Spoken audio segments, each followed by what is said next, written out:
নমস্কাৰ এইটো হৈছে আপোনাৰ ইলেক্ট্ৰিক ভেহিকেল মানে ইলেক্ট্ৰিক গাড়ীবোৰ চাৰ্জিং কৰিবলৈ কাৰণে চাৰ্জিং ষ্টেচনৰ মেকানিজম। এইটো হৈছে 60 কিলোৱাটৰ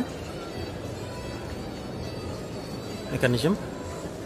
আপোনাৰ যদি বিজনেছ কৰিবলৈ হয় বা ঘৰতো লগাবলৈ হয় তেতিয়াহ'লে ইহঁতৰ লগত একবাৰ টাই আপ কৰিব পাৰিব। এখন ভলভৰ কাৰ ডিছপ্লে কৰি থৈছে ইহঁতৰ লগত মানে চাৰ্জিং চিষ্টেমবিলাক দেখাবলৈ কাৰণে।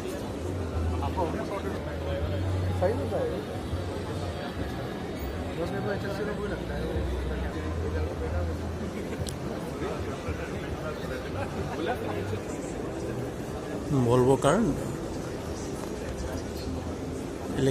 ইলেক্ট্ৰিকত চলে আৰু তাৰ ডিছপ্লে কৰি দিছে।